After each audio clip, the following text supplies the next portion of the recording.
Good evening ma'am. Good evening.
Ma'am good evening.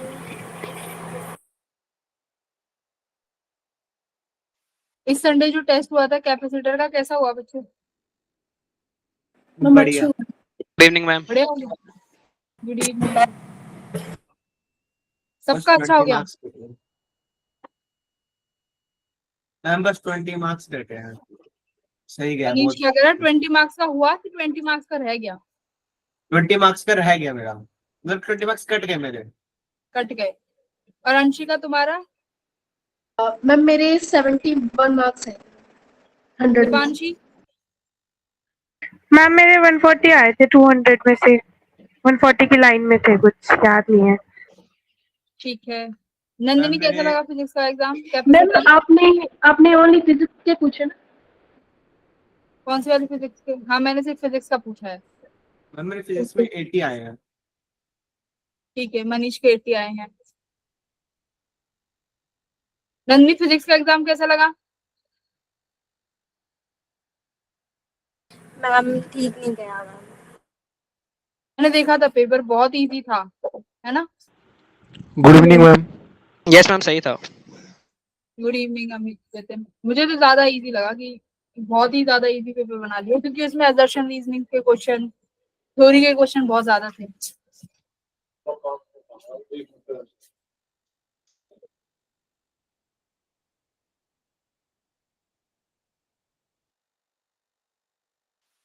बच्चे तो भाई बहुत कम आए हैं अभी तक मैम क्लास अभी में। क्या करने वाले हम? अभी हम लोग लास्ट क्लास में इंडक्टेंस कहाँ तक हुआ था, मूविंग कॉइल तक कर लिया था ना हम लोगों ने। रोटेशन के, हाँ, जब रोटेशन से चेक कर लेते हैं कहाँ पे। लास्ट क्लास में तुम लोग नहीं आए थे ना, जतिन और अमित अमित तुम नहीं दोनों मैम। मैम एब्सेंट थे। ज्वाइन नहीं हो पाया था मैम, थोड़ी तबीयत खराब थी। मैम कोई सर भी क्लास ले रहे थे। कौन सी क्लास? फिजिक्स की क्लास ना कोई सर ले रहे थे आखिरी बार जब मैं ज्वाइन हुआ था तो। हाँ, वो मैं एब्सेंट थी।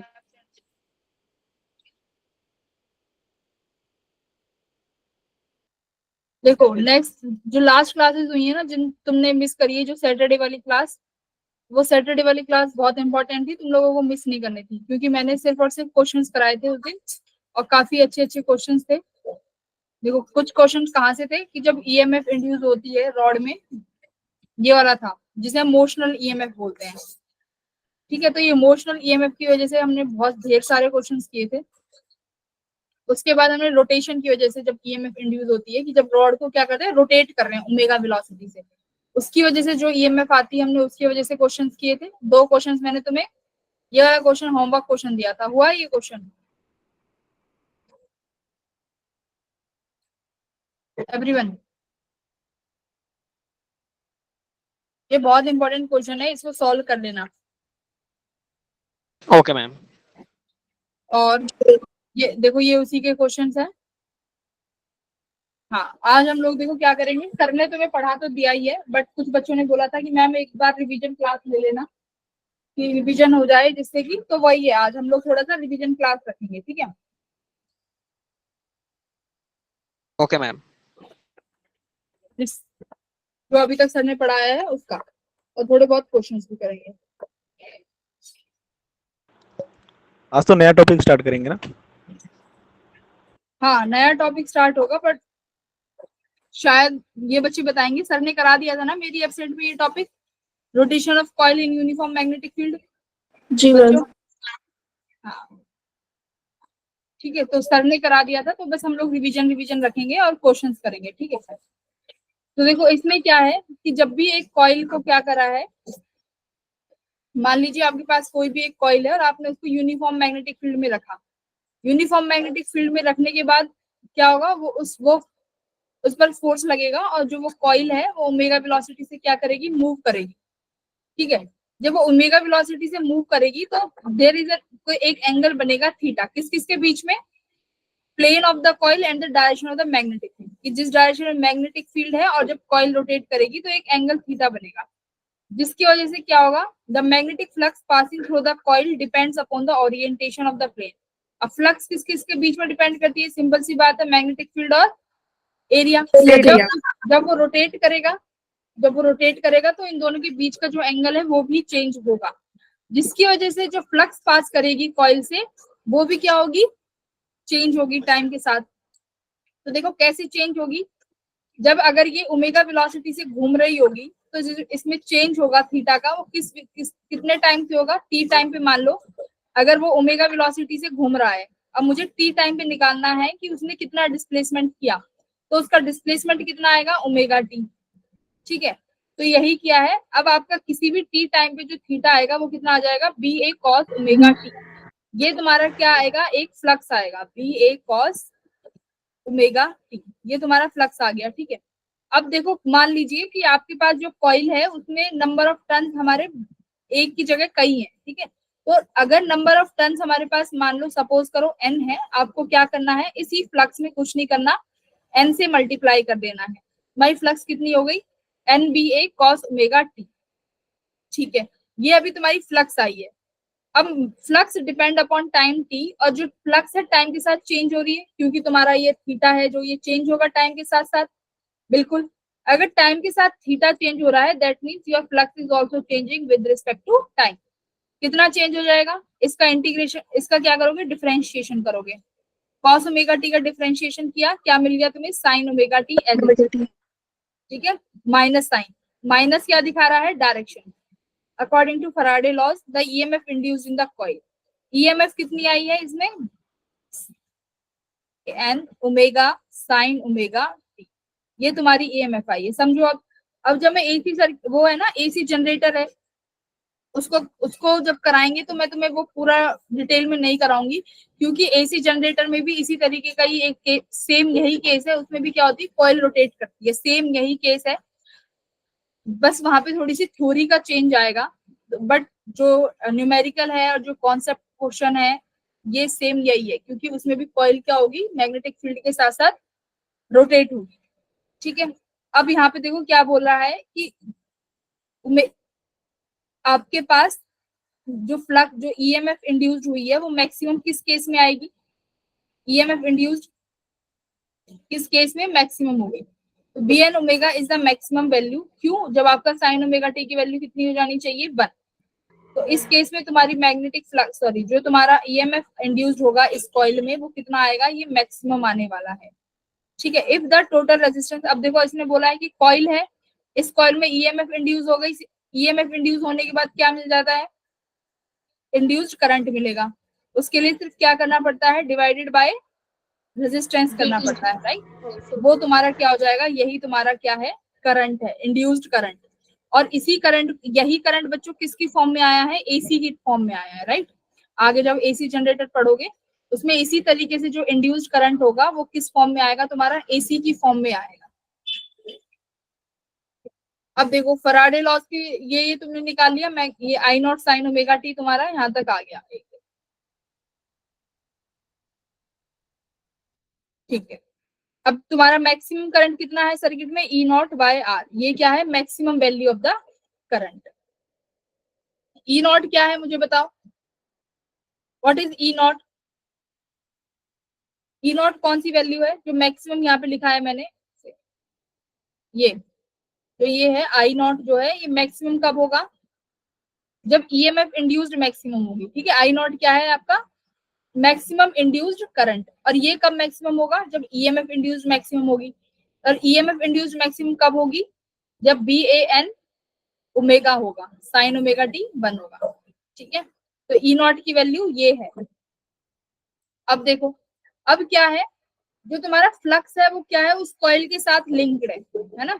और जैसे जैसे वो कॉइल रोटेट करेगी, तुम्हारे पास जो मैग्नेटिक फ्लक्स है वो चेंज होगा। क्यों चेंज होगा? क्योंकि थीटा जो एंगल है वो किस किस के बीच का एंगल है? मैग्नेटिक फील्ड का और उस कॉइल के एरिया का, मतलब उस कॉइल का जो एरिया का जो वेक्टर है, एरिया वेक्टर, उसके बीच का एंगल है। अब देखो, किसी टाइम टी पे, अब यहाँ पे देखो, ये बहुत सही सवाल है। किसी टाइम टी पर, जब टाइम इनिशियली तुम्हारा 0 है, ठीक है, प्लेन ऑफ द कॉइल क्या है? कॉइल का प्लेन नॉर्मल है मैग्नेटिक फील्ड के, मतलब मैग्नेटिक फील्ड भी इसी डायरेक्शन, एक सेम डायरेक्शन में है। अगर मैं यहाँ बनाऊं, मान लो मैग्नेटिक फील्ड इस डायरेक्शन में है, ठीक है। अब देखो क्या कह रहा है कि इस कॉइल का जो प्लेन है वो नॉर्मल है मैग्नेटिक फील्ड के। नॉर्मल यानी साइन ओमेगा टी कितना आ रहा होगा, है ना। इसका एरिया वेक्टर कहाँ आएगा? बाहर। तो इनके बीच में जो एंगल बना वो कितना बनेगा? 90 डिग्री। हाँ, तो इस केस में तुम्हारा फ्लक्स कितना आ जाएगा? एक second. Maximum. Plane of the coil normal to the magnetic field, और थीटा इसमें 0 डिग्री है। थीटा 0 डिग्री है, नहीं तो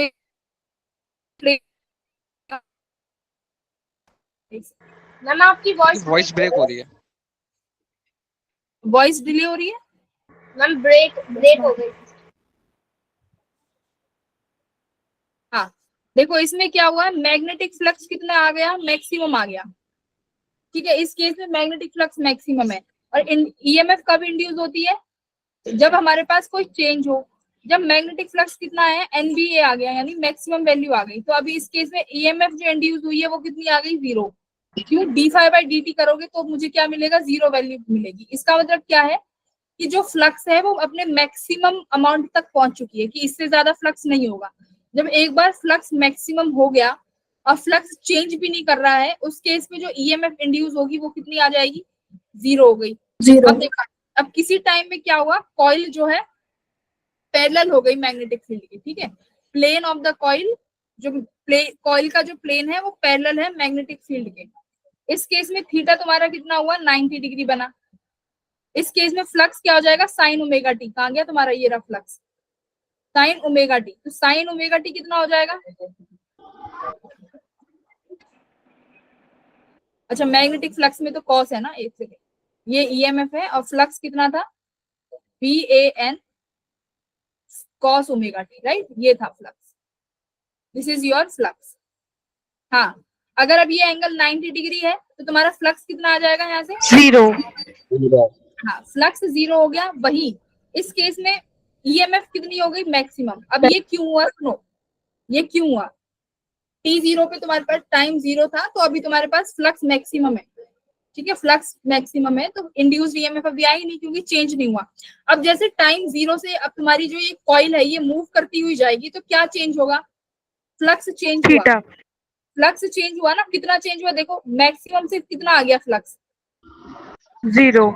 फ्लक्स मैक्सिमम से 0 आ गया, मतलब चेंज मिला। अब इसका चेंज कितना आया? मैक्सिमम चेंज आया फ्लक्स में। तो फ्लक्स के मैक्सिमम चेंज होने की वजह से जो ईएमएफ इंड्यूस्ड हुई वो कितनी इंड्यूस्ड हुई? मैक्सिमम, है ना। ये अगर ये तो तुम न्यूमेरिकली देख रहे हो कि साइन ओमेगा कॉस ओमेगा, ठीक है, बट अगर तुम कॉन्सेप्चुअली सोचो तो कैसे हुआ कि भाई पहले तो थीटा पे 0 था, तो मतलब मैग्नेटिक फ्लक्स हमें प्रॉपर मिल रही थी, फ्लक्स मैक्सिमम हुई। बट जैसे ही तुमने कॉइल को घुमाना शुरू किया, धीरे धीरे उसका थीटा चेंज हुआ, और जिस पॉइंट पे उसकी फ्लक्स 0 हो गई, दैट मीन्स जो चेंज आया फ्लक्स में वो मैक्सिमम आया। और फ्लक्स के मैक्सिमम चेंज की वजह से तुम्हारा जो ईएमएफ आया है वो कितना इंड्यूस्ड हुआ है? मैक्सिमम इंड्यूस्ड हुआ है। ठीक है, ये समझ में आया। अब देखो, टाइम T/2 हो गया, मतलब 180 डिग्री आ गया। अभी जो तुम्हारी फ्लक्स जो उसके साथ, मतलब 180 डिग्री हो गए, मतलब दोनों प्लेन ऑफ द कॉइल और मैग्नेटिक फील्ड दोनों के एंटी चले गए, तो यानी 180 डिग्री का एंगल बनेगा, राइट। 180 डिग्री का एंगल बना, तो 0 से कितना हुआ? कहाँ गया तुम्हारा ये फ्लक्स? कॉस ओमेगा टी यानी 180 डिग्री। 180 डिग्री कितना होता है? -1। तो ये कितना आया? माइनस का माइनस NBA। माइनस का NBA। तो फ्लक्स तो है, ठीक है। अब देखो ईएमएफ क्यों नहीं इंड्यूस हुई? ईएमएफ अभी भी 0 है। ईएमएफ क्या है? अभी भी 0 है। क्यों भाई?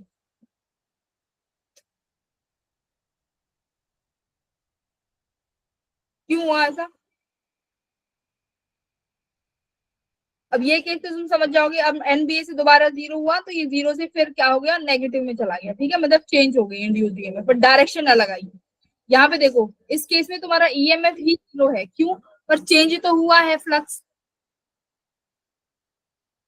0 से फ्लक्स चेंज हुआ है।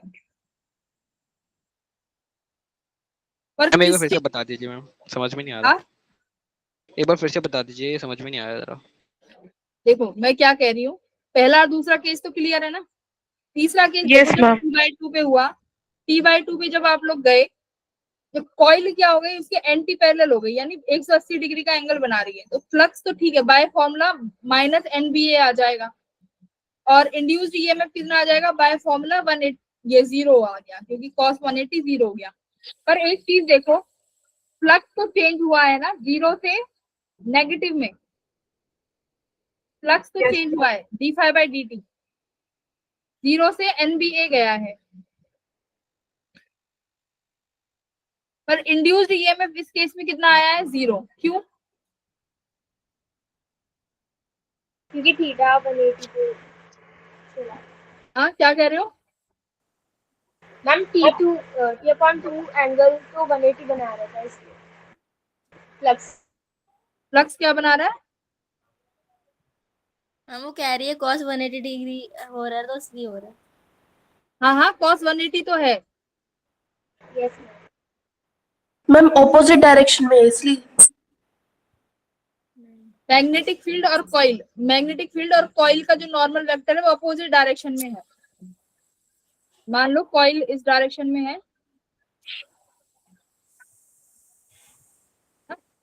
कॉइल ये है तुम्हारी, मतलब मैग्नेटिक फील्ड ये है, और कॉइल कुछ इस तरीके से होगी। इसका नॉर्मल वेक्टर इसके बैकवर्ड में जा रहा होगा, और यानी इस मैम इसलिए तो 0 नहीं होगा क्योंकि इंड्यूस ईएमएफ हम साइन थीटा लेते हैं, तो साइन 180 तो 0 होता है। हाँ, बाय फॉर्मूला से तो हो गया, बट चेंज देखो ना, फ्लक्स पहले 0 था, 0 से कितना हो गया? बढ़ा तो है ना, नेगेटिव में एनबीए तो आया है, डायरेक्शन चेंज हो गई है ना। इस केस, हाँ, तो अब ये बढ़ा, तो अब इस केस में तुम्हारा इंड्यूस्ड ईएमएफ भी कितना आ गया? 0 हो गया, क्योंकि वो नेगेटिव में बढ़ा, ठीक है। ऐसे ही सेम हुआ। अब यहाँ पे तुम्हारा फ्लक्स जब 0 हुआ, वो ये एंगल 0 हो गया, तो ये तुम्हारा बाय दिस फॉर्मूला ये कितना हो जाएगा? माइनस एनबीए डब्ल्यू, ठीक है। तो कुछ नहीं है, बस फॉर्मूले में वैल्यूज रखाई है और फ्लक्स का चेंज देखते गए हैं। बस तुम फॉर्मूला याद करो और फ्लक्स का चेंज देखो, d∅dt। अगर फ्लक्स का चेंज है तो ईएमएफ मिलेगी, अगर फ्लक्स का चेंज नहीं हुआ तो ईएमएफ नहीं मिलेगी। बस वही चीज है, सेम। अब क्वेश्चन करोगे ना तब समझ में आएगा। एक क्वेश्चन करो, इसका फॉर्मूले लिख लो। और देखो इसमें द रेशियो ऑफ, अच्छा ये तो पाई मैक्सिमम, और उसका देखो अब इसमें क्या पूछा है। यहाँ से कई बार कई क्वेश्चंस आ जाते हैं, थ्योरेटिकल का है वैसे तो, पर फिर भी देख लो क्या कह रहा है। Phase difference between the magnetic flux and the induced EMF हमेशा कितना रहेगा? Phase difference cos omega T और sin ओमेगा टी है ना, दोनों में फ्लक्स कितना है? 90 cos डिग्री का है ना, फ्लक्स cos है, और ईएमएफ कितना है? sin। तो इन दोनों के ग्राफ में कितने का एंगल बनता है? डिफरेंस बताओ। π/2। π/2 का डिफरेंस आता है। हाँ, तो यही क्वेश्चन अगर तुमसे पेपर में पूछा जाए कि फ्लक्स के बीच में और इसमें जब अगर कॉइल रखी है मैग्नेटिक फील्ड में, तो उनके बीच में हमेशा कितना लैग रहेगा? π/2 का, ठीक है, फेज डिफरेंस, ये याद रखो। दूसरा सवाल देखो क्या कह रहा है। Ratio of maximum EMF and maximum flux is equal to the, किसके बराबर होएगा? सिंपल सी बात है, ओमेगा के बराबर। दोनों को डिवाइड कर दिया। अब बोला है अगर थीटा 45 डिग्री है तो क्या होगा इस केस में? सेम हो गए दोनों, मतलब ओमेगा। अच्छा, in this case the ratio of induced EMF and magnetic flux is equals to the angular velocity of the coil. इस केस में इन दोनों का रेशियो किसके बराबर हो जाएगा? Angular velocity of the coil. तो दो क्वेश्चन बन गए यहाँ से। एक तो क्वेश्चन ये कि अगर दोनों चीजें मैक्सिमम होने के बाद किसके बराबर हो जाएंगी, तो क्वेश्चन आएगा थीटा ओमेगा मैग्नेटिक फील्ड, तो तुम्हारा आंसर होना चाहिए ओमेगा। दूसरा एक क्वेश्चन ऐसे भी पूछ सकते हैं कि थीटा की कौन सी वैल्यू पर तुम्हारा इंड्यूस्ड ईएमएफ और मैग्नेटिक फ्लक्स ओमेगा के बराबर होगा, तो किस थीटा पे होगा? 45 डिग्री। 45 डिग्री। तो वही कॉमन चीजें हैं, ये रटने की बात तो है ही नहीं, सब समझने की बात है, तुम्हें बस फॉर्मूला याद होना चाहिए। अब देखो यही किसका प्रिंसिपल है? यही एसी जनरेटर का प्रिंसिपल है। एसी जनरेटर में मैं तुम्हें कुछ अलग से बताने वाली हुई नहीं, यही एसी जनरेटर है। क्या कह रहा है देखो, the direction of induced EMF in the coil change during one cycle, this is called alternating EMF. अब देखो ईएमएफ क्या हो रही है? हर साइकिल पे चेंज हो रही है। क्वेश्चन कहां गया? ईएमएफ देखो पहले कितना था? 0, फिर मैक्सिमम हुआ, फिर 0 हो गया, और फिर कितना हो गया? नेगेटिव हो गया। अब अल्टरनेटिंग करंट, हाँ, अब इसी ईएमएफ से क्या बनेगा? करंट बनेगा, इंड्यूस्ड करंट। अब वो करंट भी कैसा होगा? पहले मैक्सिमम वैल्यू चला जाएगा, फिर नेगेटिव में मैक्सिमम चला जाएगा, और यही क्या होता है मेरा? Alternating current. तो सेम प्रिंसिपल है ऑल्टरनेटिंग करंट का और इस कॉइल का, ठीक है? अलग से मत पढ़ना उसकी थ्योरी, सिर्फ न्यूमेरिकल आता है, वहां से न्यूमेरिकल करेंगे। एक बार ये क्वेश्चन करो। मैम क्वेश्चन नहीं दिख रहा? ये तो पढ़ते ही बता दो, पढ़ते ही देख के ही बता दो, अभी कराया है। pi/2 चलो ये करो।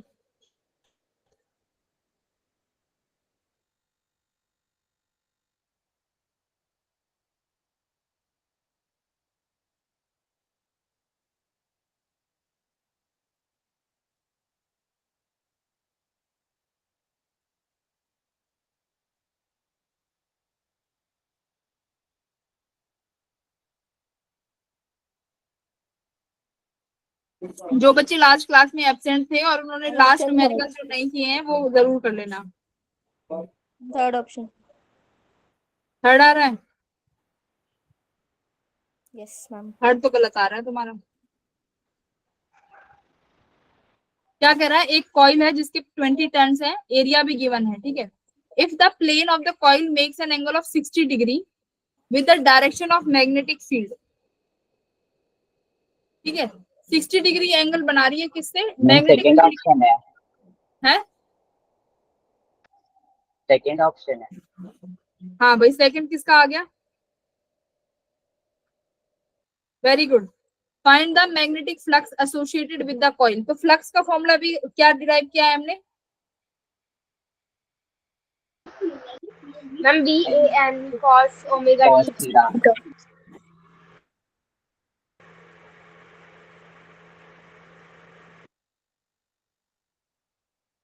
cos ओमेगा t फ्लक्स है का फॉर्मूला है। और तुमसे पूछा क्या है? Then the magnetic flux associated with the coil, यही पूछा है। और क्या क्या गिवन है? If the plane of the coil makes an angle 60 degree with the direction of the magnetic field, और फील्ड गिवन है, कॉइल गिवन है, एरिया गिवन है। एरिया भी गिवन है 0.2, ठीक है? एन की वैल्यू भी गिवन है, मैग्नेटिक फील्ड भी गिवन है 0.1, ठीक है?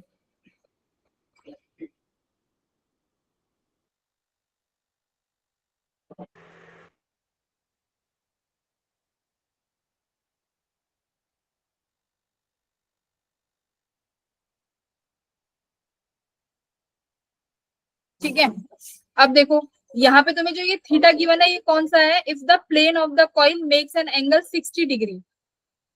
अब यहाँ पढ़ो, ये कौन सा थीटा है जो हमने यहाँ पे यूज किया है? ये फर्स्ट लाइन पढ़ो, this line, this theta. Theta is the angle between the perpendicular to the plane of the coil and the direction of the magnetic field. कौन सा एंगल है ये प्लेन का? Perpendicular to the plane of the coil. अब तुम्हें जो यहाँ पे एंगल दिया है ये कौन सा एंगल दिया हुआ है? 60. If the plane of the coil makes an 90 angle minus 60 degree, और हमें कौन सा चाहिए, 90 या 180. हमें कौन सा चाहिए, perpendicular to the plane of the Perpendicular. Coil. तो ये कैसे बनेगा, NBA cos, कैसे बनेगा भाई बताओ, 90 में से कितना माइनस कर दूं, 60 डिग्री, तो मुझे मैम कौन सा 30 मिल जाएगा, 30. परपेंडिकुलर एंगल मिल जाएगा, तो ये कौन सा हो जाएगा, cos 30 डिग्री। अब वैल्यू रखो, n की 20, मैग्नेटिक फील्ड की 0.1, एरिया कितना है 0.2, cos 30 डिग्री 1/2, cos 30 डिग्री कितना होता है भाई, 2 3 by ma'am 2. Under 3 ma'am by 2. Root 3 by 2 3 by 2. 2 3 by 2. 3/2 होता है, ठीक है, cos 30 √3/2। मैम हाँ सेकंड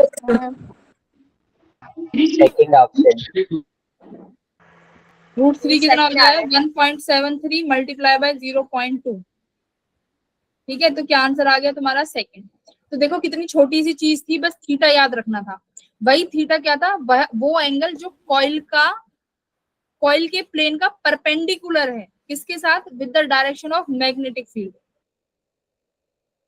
ये रहा, theta is the angle between perpendicular to the plane of the coil and direction of the magnetic field. यानी हमें उस कॉइल का, देखो ये तुम्हारा प्लेन ऑफ द कॉइल है, ठीक है, अब मान लो ये तुम्हारे पास एक पेपर है, वो पेपर एक प्लेन में रखा होगा, वो पेपर एक प्लेन में रखा होगा, तो दो, एक होगा इन द प्लेन, एक होगा परपेंडिकुलर टू द प्लेन। तो तुम्हें कौन सा एंगल लेना है जो परपेंडिकुलर टू द प्लेन है, ठीक है। बस चलो एक और सवाल अगर इसमें है, ये वाला करो।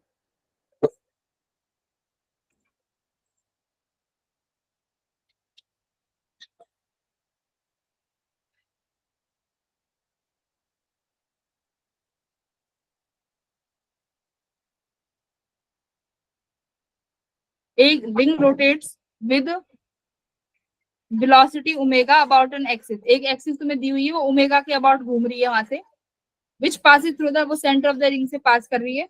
मैग्नेटिक फील्ड कांस्टेंट है जो कि perpendicular to the plane of the ring है। वही एरिया मुझे चाहिए, कितना एरिया है यहाँ पे perpendicular to the plane of the ring, 90 degree. अब आपको क्या निकालना है, induced EMF, find the induced EMF as a function of time. तो किसी भी टी टाइम पर क्या करो, ईएमएफ निकाल लो, बी ए साइन ओमेगा टी होती है।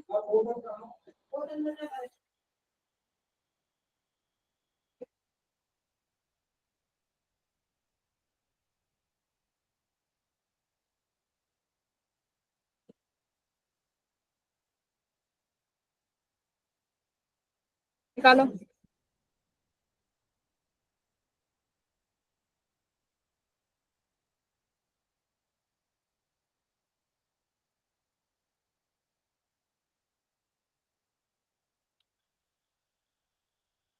कुछ नहीं है, बहुत आसान है। ईएमएफ कितना अभी तुम लोगों ने निकाला है, ईएमएफ कितना आया है तुम्हारा, एन बी ए ओमेगा साइन ओमेगा टी। ये कौन सी वैल्यू थी, maximum EMF.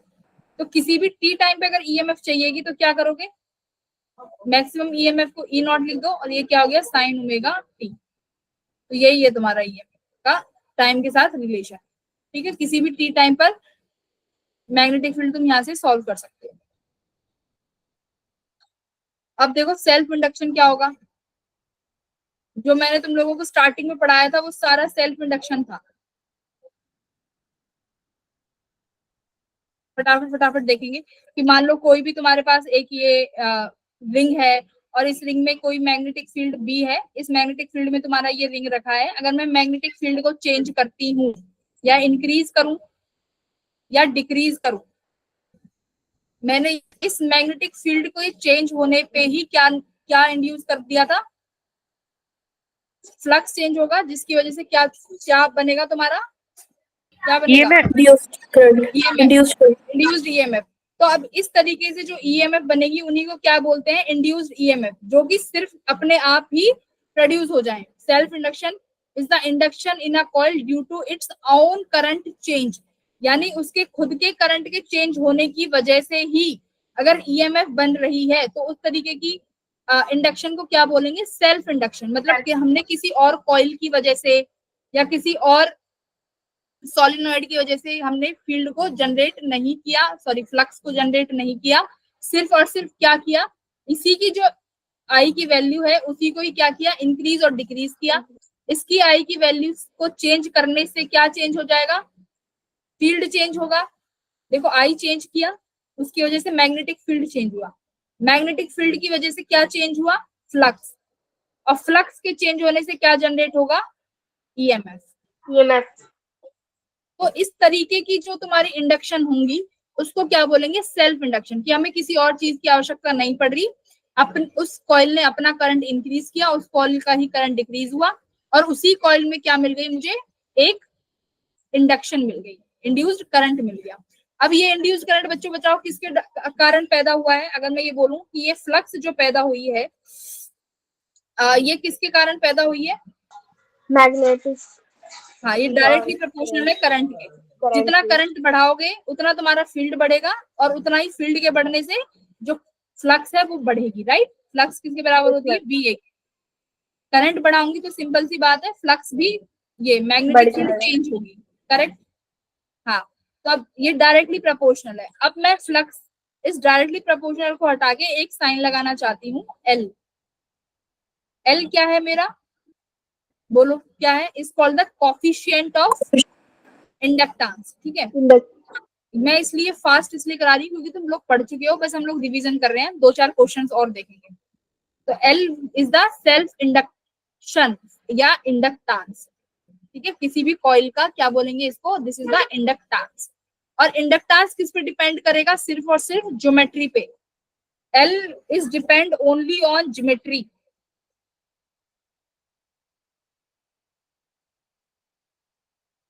Shape and size of conductor किस पे डिपेंड करेगा, शेप एंड साइज पे, ठीक है। Yes ma'am.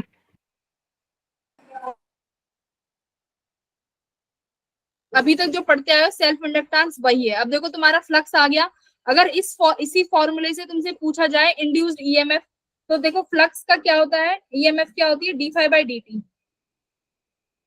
तो L तो कांस्टेंट रहने वाला है, इसको बाहर ले लो, I क्या होगा, चेंज, तो ये L di/dt, यही क्या है, इंड्यूस्ड ईएमएफ। अब यहाँ पे जो ये माइनस साइन लगाया हुआ है, ये माइनस साइन जो दिख रहा है, ये क्या शो कर रहा है, -I, बोलो, अपोजिट डायरेक्शन। क्योंकि इंड्यूस्ड जो करंट आएगा वो क्या होगा, अपोजिट डायरेक्शन में प्रोड्यूस होगा। बस इतना ही है। अभी इसकी यूनिट देख लो, इंडक्टेंस की यूनिट क्या है, हेनरी, ठीक है। डिपेंड किस किस पे कर रहा है, देख लो, medium in which it is keeped, ठीक है, जिस मीडियम में उसको रखा हुआ है, किसको, आपकी लूप को, कंडक्टर को, कॉइल को, जिस मीडियम में रखा हुआ है उस पर डिपेंड करेगा, और उस लूप की, कॉइल की ज्योमेट्री पे डिपेंड करेगा। सबसे बड़ी बात, करंट पर डिपेंड नहीं करेगा, ये यहाँ से ध्यान रख लो। कभी यहाँ से देख के लग रहा हो कि आई के बढ़ने पर एल बढ़ेगा, नहीं बढ़ेगा, इंडिपेंडेंट है, ठीक है, ये स्टार्ट कर लो थ्योरी के सवालों के लिए, राइट। सेल्फ इंडक्शन बहुत पढ़ते आए हो, बस उसी को यहाँ पे अलग से तुम्हें एक पेज पे लेके पढ़ा दिया है कि ये सेल्फ इंडक्टेंस है। फॉर्मूला लिख लो, लिख लिया, यस मैम। अब देखो ये एक सोलिनॉइड है, अब सोलिनॉइड में तुम बताओ कि सोलिनॉइड में इंड्यूस्ड करंट प्रोड्यूस होगा, बताओ अपने आप से, मैं बोल रही हूँ सेल्फ इंडक्टेंस है ना, तो अपने आप से बताओ। मैम हो सकता है, हाँ क्यों हो सकता है,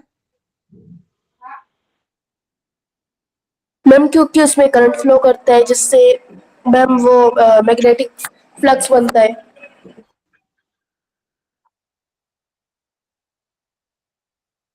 करंट चेंज होगा, कैसे चेंज होगा, वही तो मैं पूछ रही हूँ, करंट कब चेंज होगा।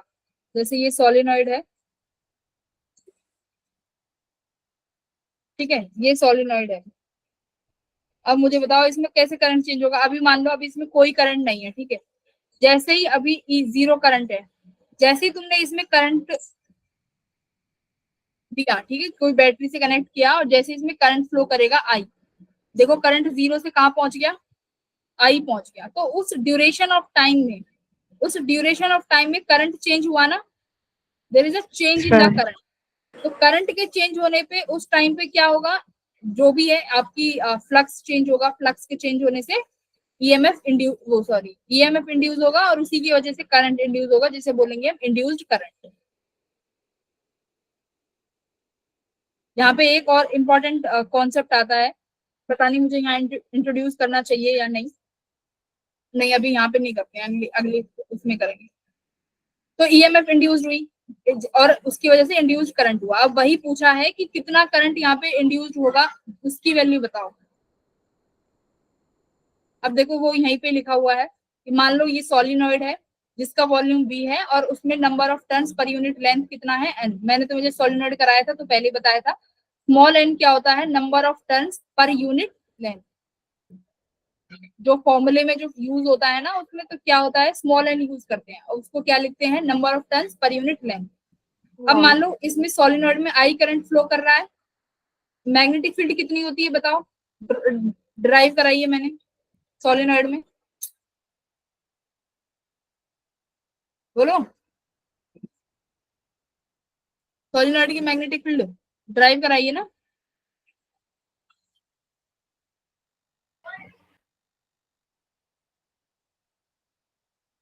बोलो। Ma'am mu naught N I. हाँ, मैग्नेटिक फील्ड कितनी होती है सॉलिनॉइड में, mu naught N I. And N I क्या है, number of turns per unit length, ये याद रखना, number of turns per unit length. तो तुम्हारे पास ये फ्लक्स है, ये है तुम्हारी फील्ड, इसमें चेंज क्या हुआ, आई। ठीक है, अब मुझे फ्लक्स निकालना है। फ्लक्स का फॉर्मूला क्या है, टोटल मैग्नेटिक फ्लक्स कितना होगा, मैम B into बी ये देखो फ्लक्स का फॉर्मूला क्या आ गया, ये फ्लक्स एल आई, LI ये वाला फॉर्मूला।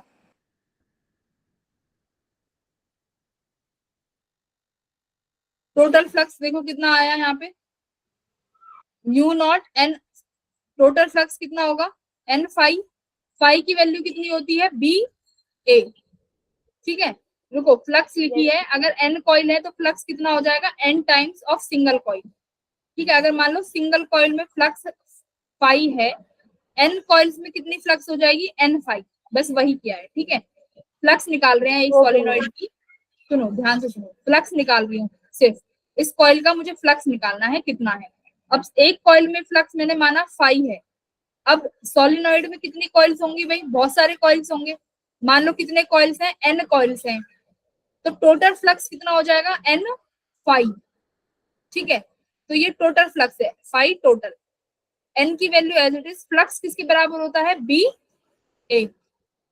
ठीक है, अब मैग्नेटिक फील्ड की वैल्यू जो तुमने निकाली है यहाँ पे रख दो, एन म्यू नॉट एन आई ए।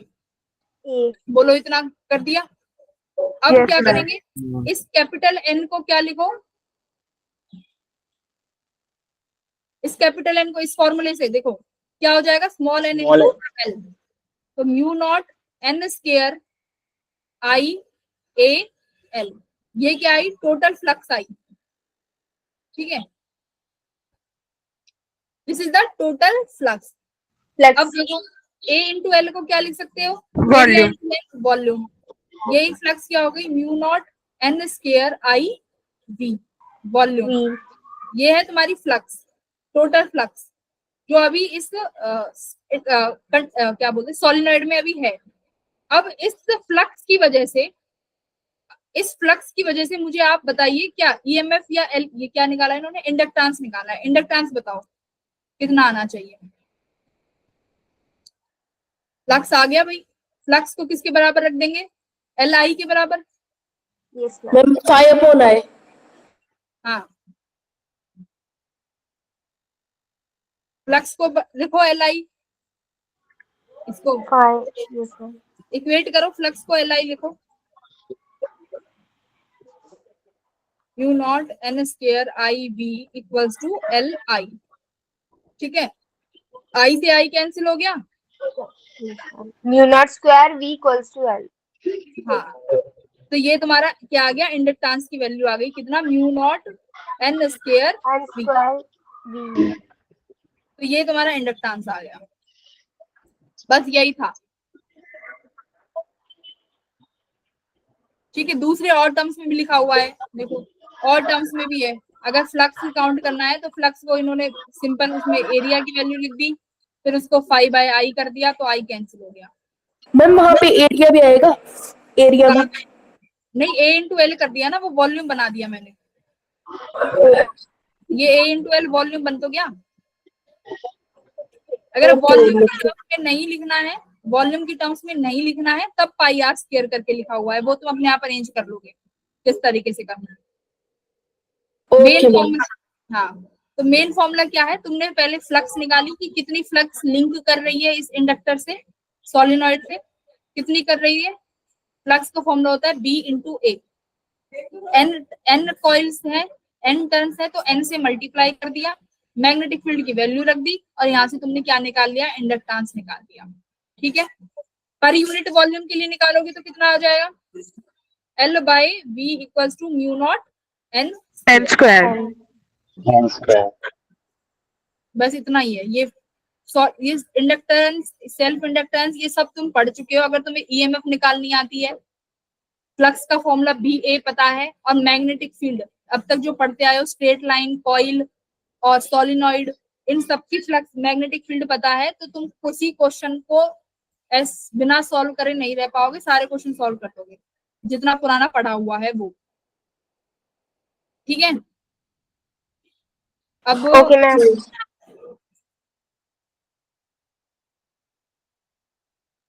अच्छा, अब मुझे बताओ कि इतना तो तुमने पढ़ लिया और तुम्हें सर ने भी बताया, ये रिवीजन क्लासेस चल रही है, इंडक्टर क्या होता है, व्हाट इज इंडक्टर, क्या समझते हो इंडक्टर से। इतना जो ये इंडक्टेंस पढ़ लिया, इंडक्टेंस निकल रहा है, सेल्फ इंडक्शन हो रही है, इंडक्शन तो तुमने पढ़ लिया। इंडक्शन मतलब किसी चीज का इंड्यूस्ड होना, ईएमएफ इंड्यूस्ड हुई है तो उसे इंड्यूस बोल दिया, करंट इंड्यूस हुआ है तो करंट इंड्यूस बोल दिया।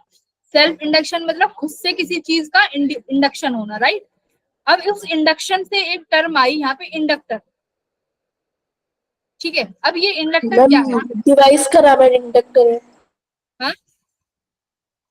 हम एक डिवाइस का नाम है इंडक्टर जिसमें इंडक्शन होती है। किसी लूप को inductor is a device to, total करें। मेरी एक नोट भी रखी होगी, मैंने ये कल काम किया।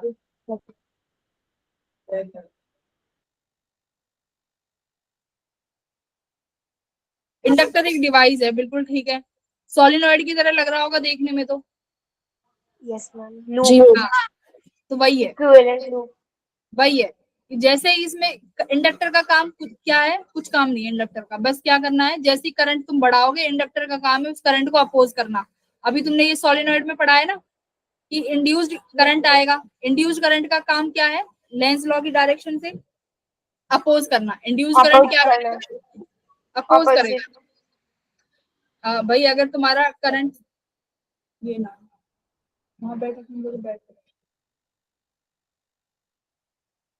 अपोज करेगा करंट को। अगर तो मान लो ये इंडक्टर में करंट इस डायरेक्शन में आई है, जो इंड्यूस्ड होगा वो क्या करेगा, इसको अपोज करेगा। अगर तुम ये करंट बढ़ा रहे हो, मान लो 0 से आई हुआ है ना करंट, करंट क्या हो गया, बढ़ गया, तो जो इंड्यूस्ड करंट आएगा वो इसको क्या करना चाहेगा, कम या ज्यादा। मैम अपोज करना चाहेगा, कम होना अपोज चाहिए। करेगा, मैम कम। करेगा। तो इसको कम करना चाहेगा, तो आई इंड्यूस की डायरेक्शन किस तरफ हो जाएगी, इस तरफ, है ना।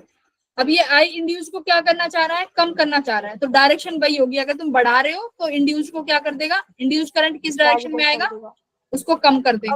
अगर तुम करंट को अगर क्या कर रहे हो, खुद ही कम कर रहे हो, तो ये क्या कहेगा, मैं बढ़ा दूंगा। वही है जो अभी तक पढ़ते आए हो।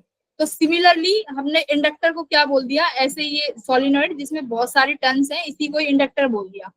क्यों, क्योंकि इसकी क्या प्रॉपर्टी है कि आपने करंट को चेंज किया तो इंड्यूस्ड करंट आया, और इंड्यूस्ड करंट का काम क्या है, करंट को कम करना।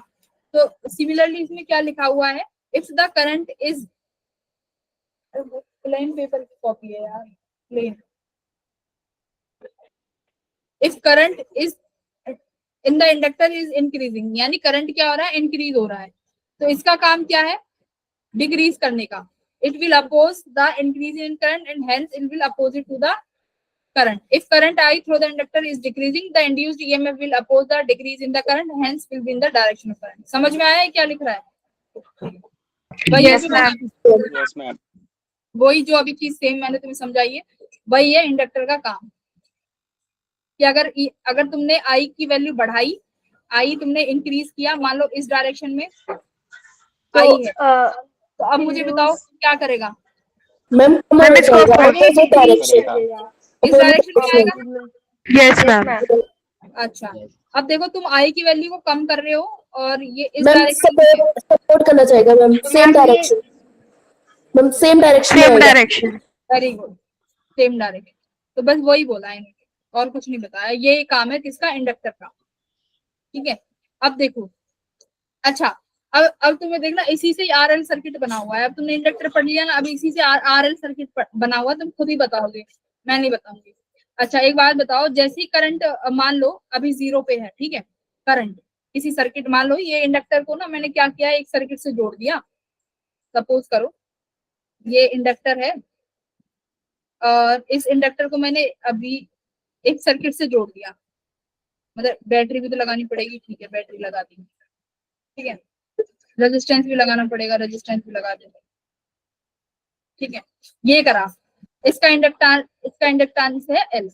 अब मानो सपोज करो किसी टी टाइम 0 पे अभी तो बैटरी ओपन है, अब मैंने क्या किया, इस बैटरी को क्लोज कर दिया। जैसी बैटरी क्लोज होगी, ये जो करंट मुझे बताओ क्या एकदम से मैक्सिमम वैल्यू पे चला जाएगा? Yes ma'am. अच्छा, एक सेकंड, नहीं एकदम से नहीं जाएगा मैम। तो अभी तुम सारे बच्चे को सेम आंसर आना चाहिए। मान लो कि मैंने यहाँ पे ये एक बैटरी लगा दी और ये एक रेजिस्टेंस है, ठीक है, आर, 20 वोल्ट की बैटरी है, इसका रेजिस्टेंस आर। अब मुझे बताओ इसमें मैक्सिमम करंट कितना जाएगा इस सर्किट में? अभी अब current V by R, E by R. V by R। ये मैक्सिमम करंट होगा, ठीक है। अच्छा, अब मैंने क्या किया, मैंने एक इंडक्टर लगा दिया बस साथ में, और अभी तो ओपन सर्किट है, अभी क्लोज कर दिया। रेजिस्टेंस आर, ये 20 वोल्ट की बैटरी, ये इंडक्टेंस एल। अब जैसे ही मैंने ये सर्किट क्लोज किया, अब मुझे बताओ क्या एकदम से करंट मैक्सिमम हो जाएगा इतना V बाय आर इस सर्किट में, या नो मैम। नहीं होगा? सब अपना अपना आंसर दो। नहीं होगा। नहीं होगा। नहीं होगा, क्यों नहीं होगा? जैसे ही आप करंट बढ़ाओगे, वहां से इंड्यूस करंट क्या कहेगा, मैं तो क्या करना चाहता हूँ, कम करना, अपोज करूंगा। तो क्या होगा, करंट इस वाले सर्किट में जो करंट है वो कैसे ग्रो करेगा मुझे बताओ? स्लोली ग्रो करेगा, इसे तो V बाय आर नहीं होगा। तो ऐसे वाले सर्किट में करंट कैसे मूव करेगा? Current grow slowly. अब वो देखेंगे किस अमाउंट में ग्रो करेगा। तो करंट ग्रो धीरे धीरे, ठीक है, स्लोली। आराम से ग्रो करेगा, ठीक है। अभी एक बात बताओ, जब मान लो अभी तो t इक्वल टू 0 था, तुमने बताया t इक्वल टू 0 पे तो अभी कोई करंट ही नहीं था, फिर t धीरे धीरे करंट ग्रो करेगा, राइट? अब मुझे बताओ जब t इक्वल टू इनफाइनाइट हो गया, तब कितना करंट हो जाएगा? तब करंट मैक्सिमम पहुंच जाएगा। Yes sir. Yes ma'am. अब वो मैक्सिमम करंट कितना है? मैक्सिमम V करंट by कितना है? R. V by R. V by R। अब बताओ क्या इस इंडक्टर की इनफाइनाइट टाइम पे क्या इस इंडक्टर का कुछ काम रहा? नो नहीं मैम। रहा। नो हाँ, नहीं रहा। तो जैसे ही इस सर्किट में करंट, मतलब इनफाइनाइट टाइम पे जैसे ही करंट मैक्सिमम हो जाएगा, इस इंडक्टर का कोई काम ही नहीं रहेगा, क्योंकि इस कंडक्टर का काम क्या है, सिर्फ उस चेंज की वजह से करंट को इंड्यूस कराना। करंट। अब कुछ टाइम के बाद ये सर्किट तुम कैसे बना दोगे? इनफाइनाइट टाइम पे बस यही सर्किट है, एल हटा देना है। इसको हटा दो। यस मैम, एल हट जाएगा। समझ गए? तो यही है, और यही आरएल सर्किट है, यही आरएल सर्किट में पढ़ोगे तुम। अब तुमने आरएल सर्किट में पता नहीं क्या पढ़ा होगा, यही आरएल सर्किट कहता है। इनिशियली तो मैं तुम करंट चेंज करूंगा, जब टी इनफाइनाइट हो जाएगा पूरा करंट ग्रो करेगा, वही तुम्हारा आई नोट आता है। अब देखो, पहले ये सवाल करो, चलो पोटेंशियल निकालो। अभी आ रहे हैं उस पे भी, पहले ये करो।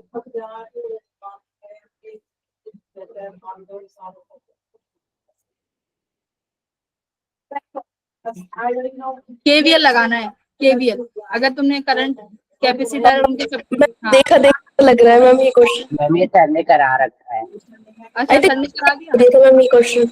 यस, ये क्वेश्चन हो रखा है। ओह, सर ने करा दिया ये।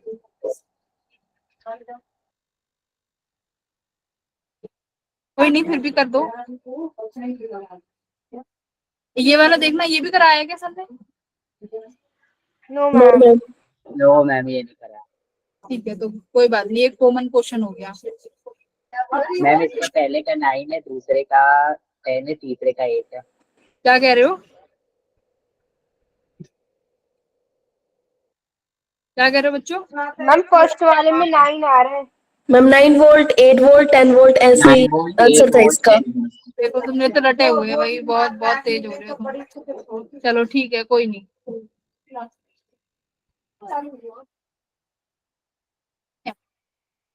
अब देखो, ये है तुम्हारा आरएल सर्किट।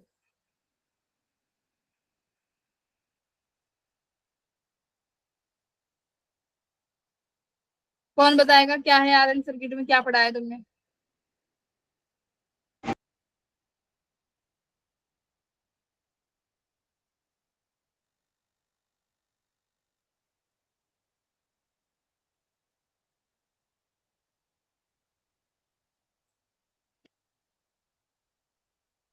बताओ।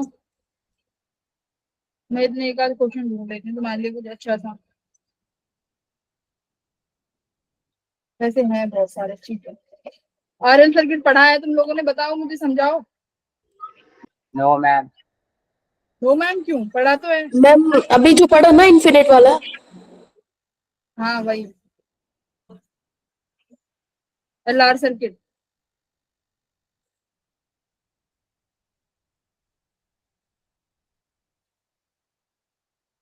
मैम यही है कि करंट जब इन्फिनिट फ्लो करने लगेगा तो मैम हमें इंडक्टर की जरूरत नहीं पड़ेगी, तो हम उसे हटा देंगे।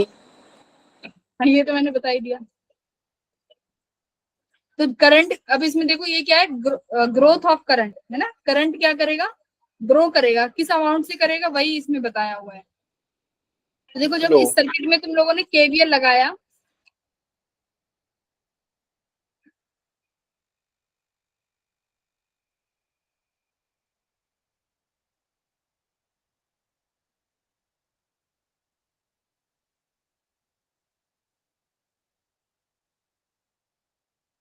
ये देखो ये क्या है, यहाँ पे रेजिस्टेंस आर, ये इंडक्टर है। अब ये है, अब देखो क्वेश्चन क्या कह रहा है, an inductor and resistance R connected in series, switch को क्लोज किया टाइम 0 पे, suppose at an instant current in the circuit I which is increasing at the rate. अब करंट धीरे धीरे बढ़ेगा, DI by D T rate से बढ़ेगा।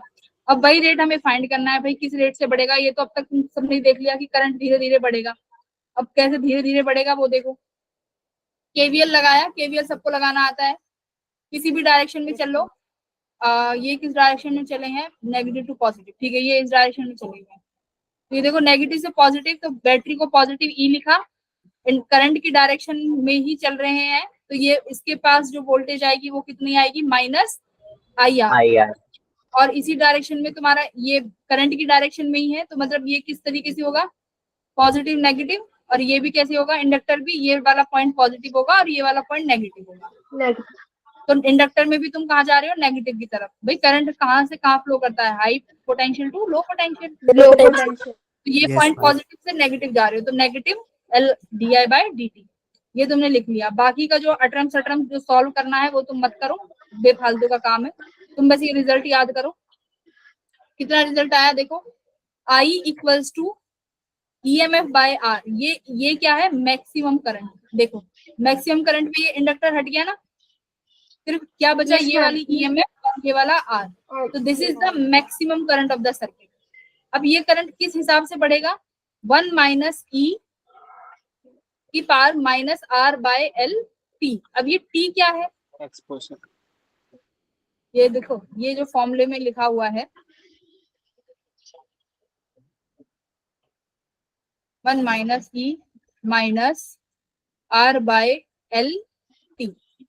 अब ये टी क्या है, टी ऐसा, अब मान लो किसी टी टाइम पे, तुम खुद समझो, किसी टी टाइम पे ये टी टाइम हो गया बराबर आर बाय एल के, ठीक है।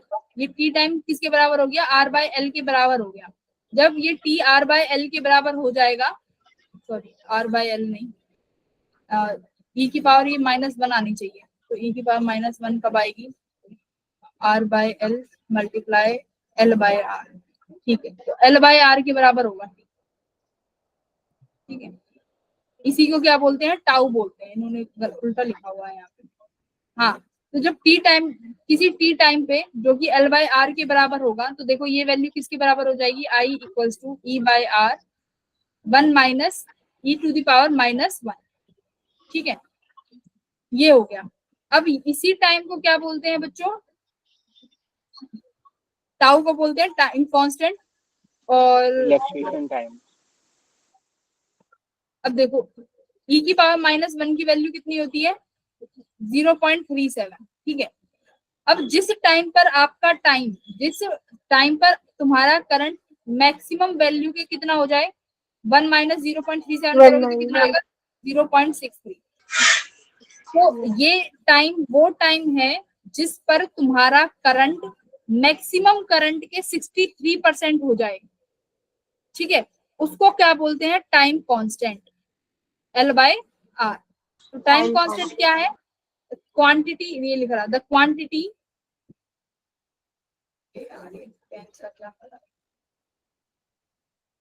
L by R is the time constant of the circuit. ये क्या है, टाइम कांस्टेंट है। अब टाइम कांस्टेंट की वो वैल्यू जिस पर करंट सर्किट में 63% हो जाए मैक्सिमम वैल्यू का, वो किसके बराबर हो जाएगा, time constant L by R के बराबर हो जाएगा। ठीक है, तो यही है बस, इसमें और कुछ पढ़ने का नहीं था। तो इस रेट से तुम्हारा करंट बढ़ेगा, यानी एक्सपोनेंशियल के इस रेट से। और more time constant in the circuit implies slower rate of change of current.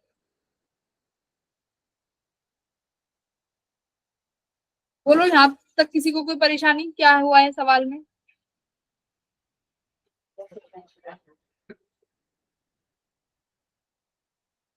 Tau is the time constant, और वो वाला टाइम कांस्टेंट जिस पर 63% करंट की वैल्यू हो जाए, वो टाइम कांस्टेंट की वैल्यू कितनी है, एल बाय आर।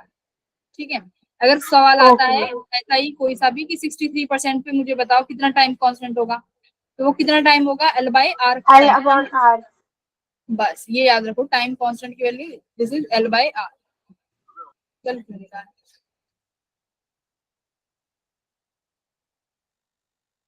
चल रहा है, ठीक है, एल बाय आर हो जाएगा। आ गया भाई समझ में? इसमें और कुछ नहीं था, बस ये इतना ही है। अगर ग्राफ बनवाऊंगी तो ग्राफ ये रहा, ई बाय आर मैक्सिमम कर, तो करा कैसे बढ़ रहा है, इस तरीके से एक्सपोनेंशियली ये बढ़ा, और एक किसी टाइम पे कितना हो जाएगा, ये मैक्सिमम हो जाएगा, और वो वैल्यू है ई बाय आर। अब इन्हीं के बेसिस पे 2-3 सवाल हैं, वो एक बार सॉल्व कर लो।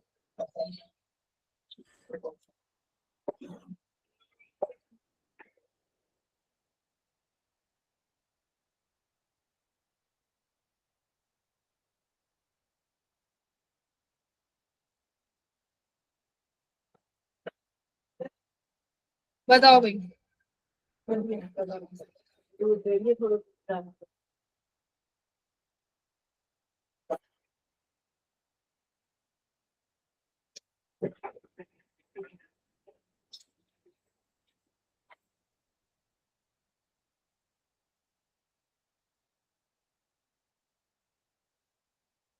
क्या कह रहा है, देखो जैसे ही तुमने स्विच को क्लोज किया, find the current I1, I2 and I3, और फिर इनफाइनाइट पे बताना है। तो इनफाइनाइट पे तो तुम देखते ही बता सकते हो।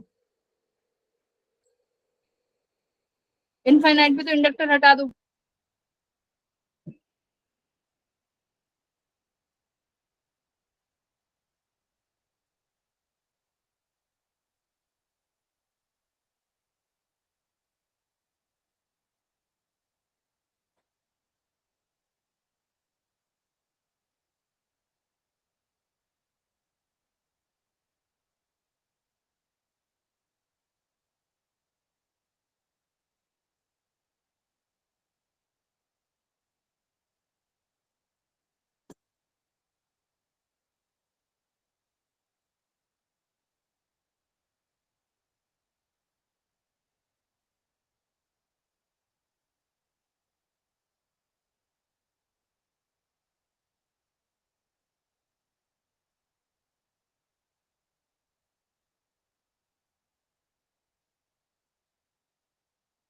देखो t इक्वल्स टू 0 पे पूछा है। जैसे एक बात बताओ, जैसे ही करंट 0 हुआ, मतलब जैसे टाइम 0 हुआ, तुरंत तुमने क्या किया, स्विच को क्लोज किया है और उसी टाइम से तुमसे पूछ लिया, आप बताओ क्या टी टाइम पर जो ये I3 की वैल्यू होगी ये किसी करंट पर पहुंचेगी या करंट जीरो होगा?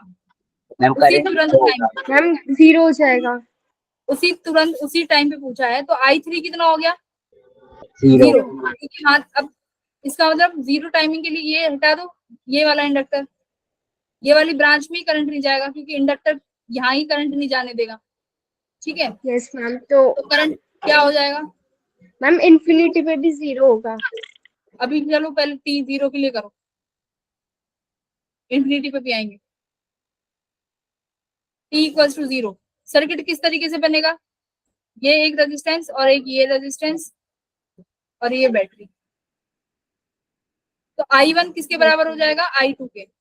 Eight T equals to zero I1 equals to I2। I2 अब तो भाई I कितना आ जाएगा तुम्हारा, बोलो? ये रेजिस्टेंस R है, ये भी रेजिस्टेंस R है, तो कितना हो गया? I equals to E/2R। Yes ma'am, E/2R। यही तो करना था। T इक्वल्स टू जीरो पे पूछ लिया ना, तो T इक्वल्स टू जीरो पे तो उस पूरी ब्रांच में करंट ही नहीं जाएगा। अब इनफाइनाइट पे बताओ क्या करेंगे?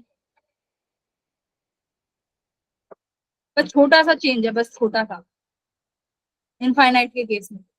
मैम R में चेंज हो जाएगा ना।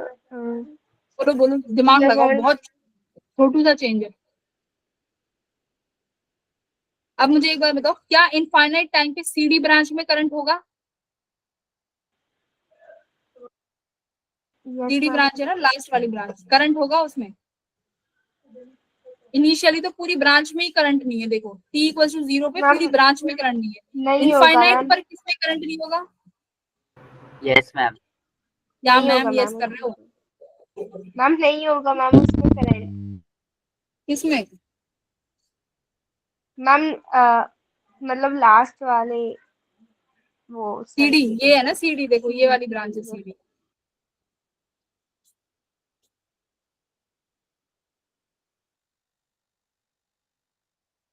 This is the CD branch.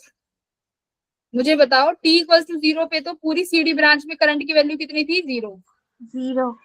अब इनफाइनाइट टाइम में बताओ कि करंट में क्या चेंजेस आएंगे CD ब्रांच में? बाकी का तो चलो तुम कर लोगे, पहले CD का बताओ। मैम रेजिस्टेंस हट जाएगा। अच्छा, रेजिस्टेंस मैम हट E/R जाएगा। हो जाएगा। रेजिस्टेंस कह रहा है, मैं तो कुछ कह भी नहीं रहा, मुझे क्यों हटा रही हूँ? मैम E/R हो जाएगा। यस मैम, E/R हो जाएगा।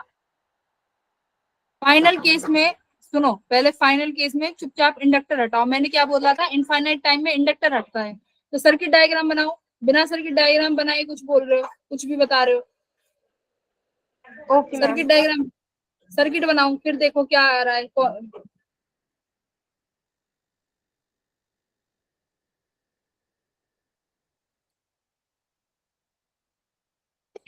ये इस तरीके का सर्किट आया है कुछ। ठीक है, इस करंट को इन्होंने क्या बोला है? I1, और ये करंट I2 है, और this current will be I3। तो पहले तो तुम I निकालो कि यहाँ से कितना करंट जाएगा, वही I1 की वैल्यू होगी। I1 कितना है? EMF by resistance. कितना है रेजिस्टेंस? R। R है। R। R अरे 2R। तुमसे 2R। यही सॉल्व किया था। 2R 2R। भाई क्या सीरीज पैरेलल है ये तो।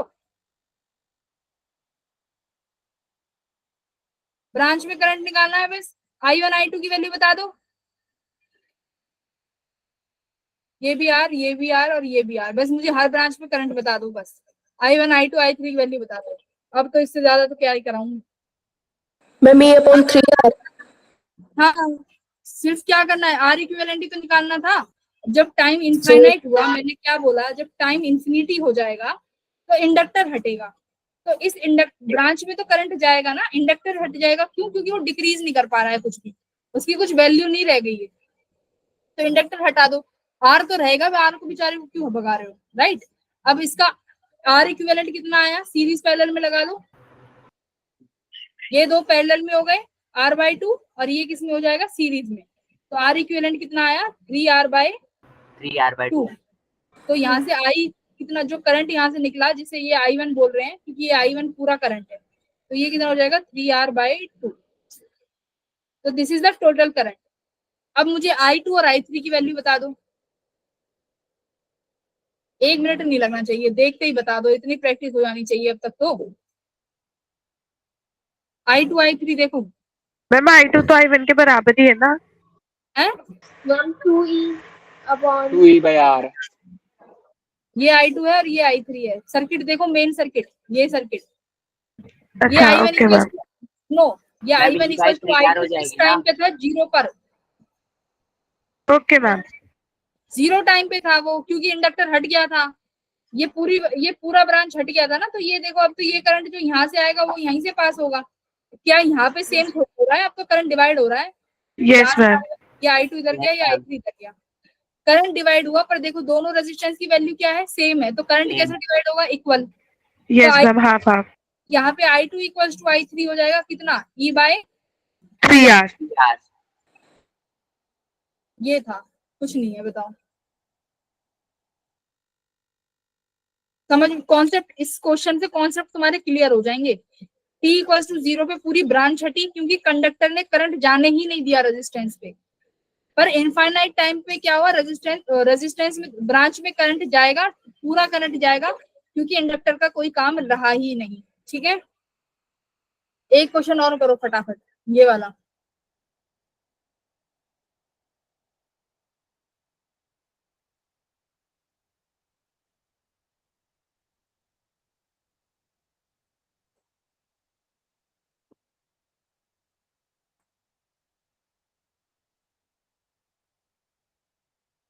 क्या कह रहा है, एक बार उसको क्लोज कर दिया और एक बार उसको, बस।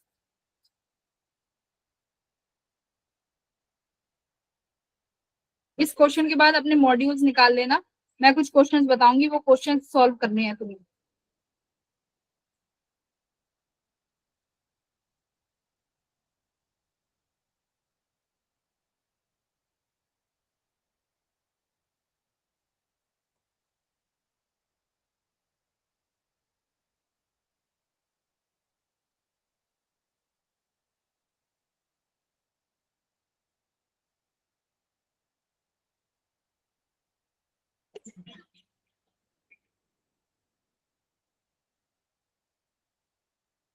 हुआ,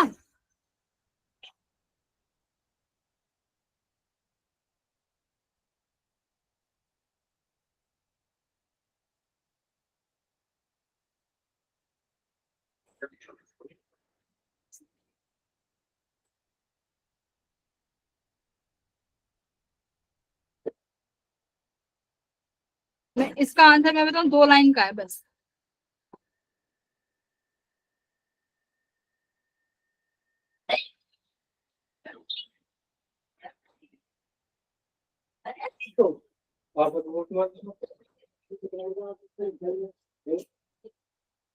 चलो देखो क्या कह रहा है, इन the circuit shown in the figure S1 remain closed for a long time. ये वाला है जो इसको क्लोज रखा, ठीक है, तो इसको क्लोज रखा फॉर अ लॉन्ग टाइम, तो लॉन्ग टाइम तक रखा हुआ है, ये चीज ध्यान रखो, छोटी छोटी चीजें, लॉन्ग टाइम। उसके बाद क्या रहा, S2 रिमेन्स ओपन रहा साथ ही साथ। अब क्या कर दिया, इसको ओपन कर दिया और इसको क्लोज कर दिया। तो बताना है di/dt क्या होगा जस्ट आफ्टर द मूवमेंट।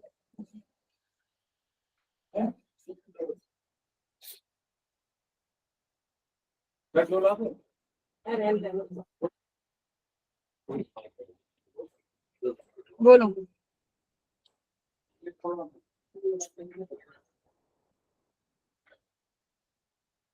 हो गए तुम तो सारे लोग। जब सर्किट इनिशियली कैसा होगा देखो, लॉन्ग टाइम के बाद क्या इस इंडक्टर का कोई काम रहेगा, नहीं रहेगा। No ma'am. हाँ, तो करंट कितना आएगा इस सर्किट में, आई की वैल्यू हो गई E/R इनिशियली। अब क्या हुआ, लॉन्ग टाइम तक है ना, इसलिए लॉन्ग टाइम में तो भाई इनफाइनाइट टाइम हो गया और इस इंडक्टर हट गया। अब बोला है क्या, तुरंत की तुरंत क्या किया हमने, S1 को ओपन कर दिया, S2 को क्या कर दिया, क्लोज्ड।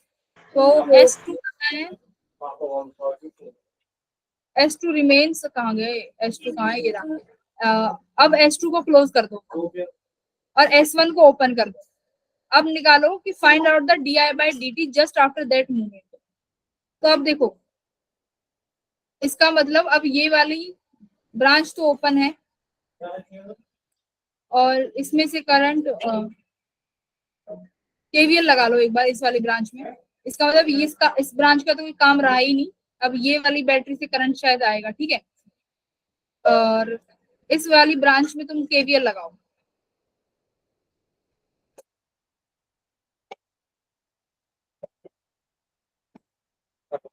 ठीक है,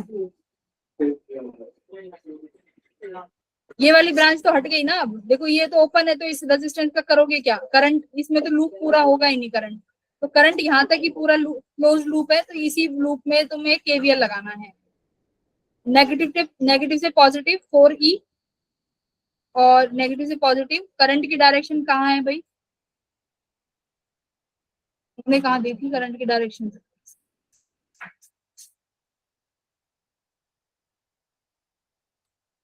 ठीक है, इन्होंने ये दी है, तो इन्हीं की डायरेक्शन के अकॉर्डिंग चलते हैं। ये नेगेटिव से पॉजिटिव हो गया, तो करंट कहाँ जाएगा, पॉजिटिव से नेगेटिव। ये हो गया minus L di by dt। ठीक है, ये क्लोज्ड है, तो यहाँ पे करंट कितना जाएगा बच्चों, प्लस का साइन लगाओ या नेगेटिव का, माइनस का 2RI। ठीक है, अब मुझे ये बताओ इस I की वैल्यू कितनी होनी चाहिए,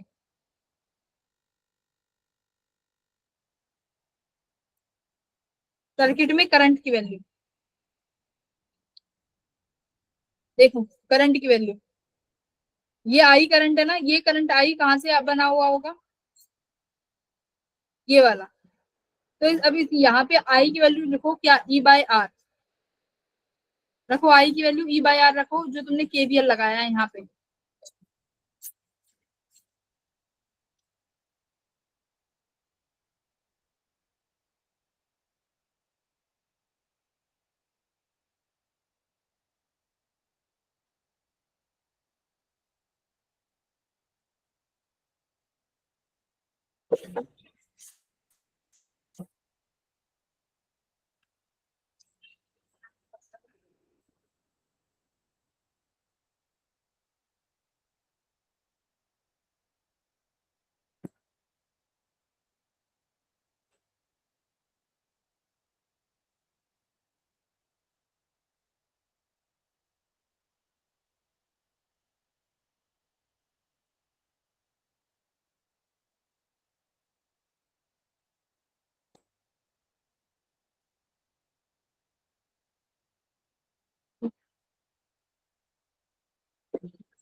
सुनो, कॉन्सेप्चुअली देखो क्या हुआ।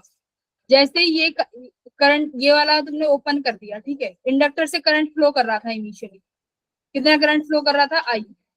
अब जो इंडक्टर से जो करंट फ्लो कर रहा था I, वो एकदम से स्टॉप तो होगा ही नहीं, ये करंट क्या होता रहेगा, फ्लो होता रहेगा, राइट। तो ये कंडक्टर का जो करंट I फ्लो होगा, वही करंट इस सर्किट में जाएगा, क्योंकि अब ये करंट क्या, ये क्या हो गया है, क्लोज हो गया है। तो यही करंट इस सर्किट का किसमें फ्लो करेगा, इसमें। ठीक है, इसलिए यहाँ पे I की वैल्यू कितना लिखा है, E by R। और di by dt यहाँ से लिखोगे तो di by dt की वैल्यू कितनी आ रही है, मैं यहाँ पे लिख देती हूँ, -2e -6 epsilon not bye L।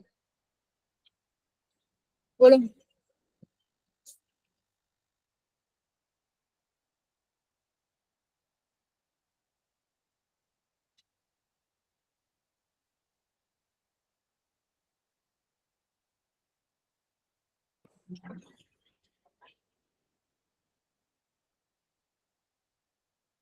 ये है तुम्हारी di by dt की वैल्यू। ठीक है, अब तुम्हारे पास होमवर्क है, सब अपने मॉड्यूल्स ओपन कर लो इस चैप्टर के। Open your modules everyone. Yes, ma'am.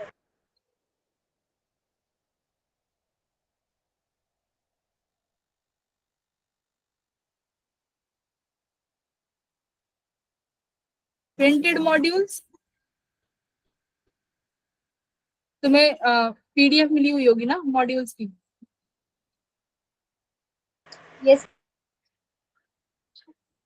Ma'am मैंने एक मैसेज किया था मैम, वो चेक कर लीजिए। कहाँ पे किया? मैं मेरी आपसे कर लीजिए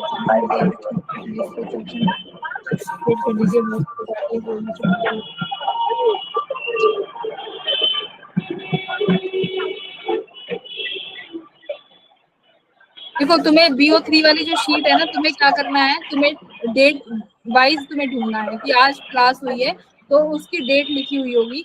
जैसे आज, जैसे कल की क्लास थी उसकी डेट देखना, और जो लेक्चर होगा उसकी जो पीपीटी होगी तुम्हें उसके बराबर में मिल जाएगी। तुम टॉपिक वाइज मत ढूंढो, तुम्हें क्लास में क्या चल रहा है ये पता होना चाहिए, तुम डेट वाइज ढूंढो। ठीक है, वहां पे सेक्शन में वहां पे ये गड़बड़ है कि जो सीक्वेंस जो चल रहा है ना और जो हमारी क्लास में चल रहा है वो अलग है। तुम डेट के अनुसार ढूंढो। ओके मैम आज कौन से चैप्टर की रिवीजन करेंगे? हाँ वही मैं कर रही हूँ, वही वो भी बता रही हूँ। पहले तुम लोग मॉड्यूल्स में जो तुम्हारा होमवर्क है मॉड्यूल्स में वो देखो। मैम मैंने अभी चेक किया तो उसमें मॉड्यूल और मैम डीपीपी अवेलेबल ही नहीं है। मॉड्यूल्स तो अवेलेबल है, डीपीपी नहीं होगी इस चैप्टर की। देखो Yes, ma'am. डीपीपी नहीं है इस चैप्टर की, सिर्फ और सिर्फ मॉड्यूल्स हैं। तो एक्सरसाइज 1 का सेक्शन सी, नहीं सेक्शन सी,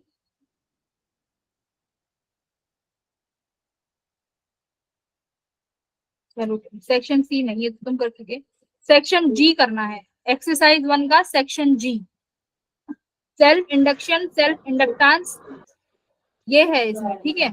और एच भी कर लेना क्योंकि हम लोग ग्रोथ और डीके ऑफ करंट भी कर चुके हैं आरएल सर्किट।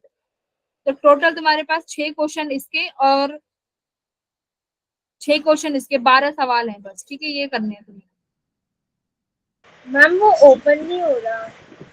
होमवर्क मिला है? मैम आप ना एक बार उसकी फोटो भी भेज देना। किसकी फोटो? मैम वही क्वेश्चन की स्क्रीनशॉट लेके।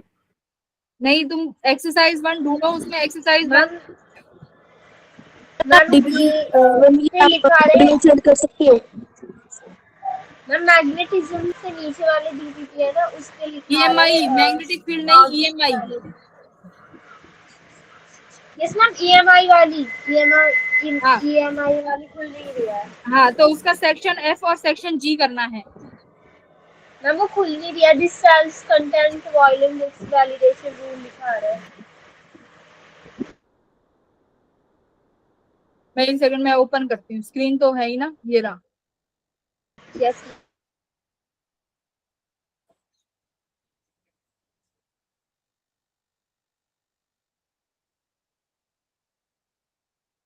थ्योरी पढ़ने की जरूरत है नहीं क्योंकि थ्योरी सारी यहीं से कवर करी गई है। कभी थ्योरी लेके बैठ जाओ 1 घंटे तक पढ़ो, टाइम वेस्ट करो बैठ के। मैम स्क्रीनशॉट शेयर कर दूं क्या? मतलब स्क्रीन दिख, हाँ स्क्रीन शेयर है भाई। नो मैम मतलब मैं स्क्रीनशॉट मैम पेज नंबर बता दीजिए। पेज नंबर, हाँ पेज नंबर बता दीजिए, सही कह रहे हो। एक सेकंड पहले मैं तो ओपन कर लूँ यहाँ पे।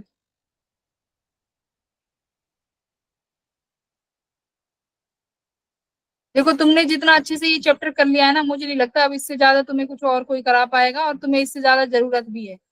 जितना हो गया है उतने में तुम लोगों को बस अब क्वेश्चन प्रैक्टिस करनी है। देखो ये रही एक्सरसाइज 1, पेज नंबर 331 पे है एक्सरसाइज 1। तो पेज नंबर 331 लिखो सभी। इसमें तुम्हारे पास ये सेक्शन है,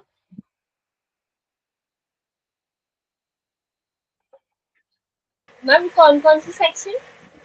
हाँ सेक्शन में बता रही हूँ।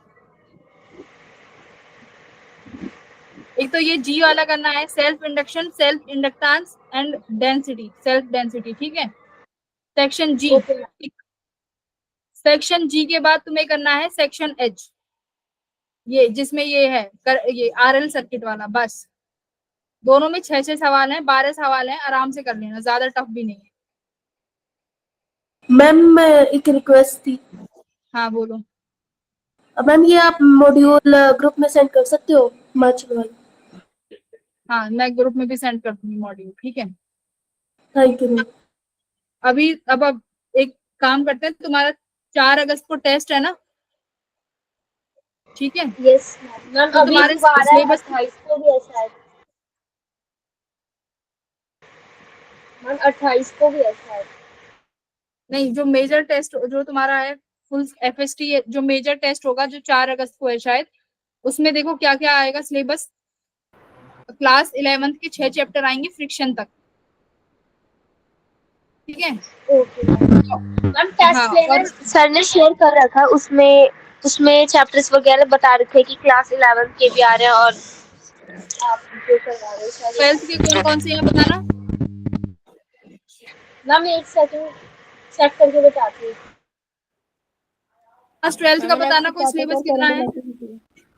हाँ, इलेक्ट्रोस्टैटिक्स और करंट इलेक्ट्रिसिटी कंप्लीट आएगा, और क्लास 11th के 6 चैप्टर आएंगे फ्रिक्शन तक, ठीक है? तो अब तुम लोगों ने क्लास यस 11th मैम। का कुछ करंट स्टडी किया है? इलेक्ट्रिसिटी और इलेक्ट्रोस्टैटिक के हाँ, यही आ रहा तो मुझे बताओ तुमने क्लास 11th का कुछ पढ़ा है? है। Yes ma'am. तो क्लास 11th की कोई प्रॉब्लम्स मैम अगर जो किसी के आपने पास है तो करवाया बोलो। था।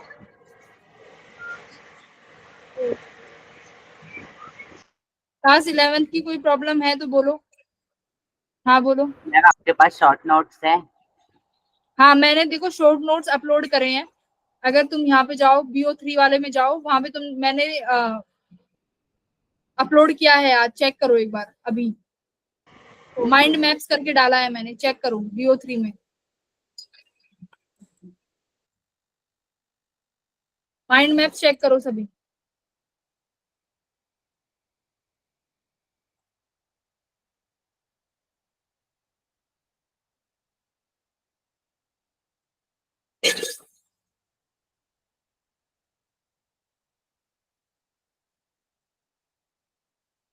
मिला?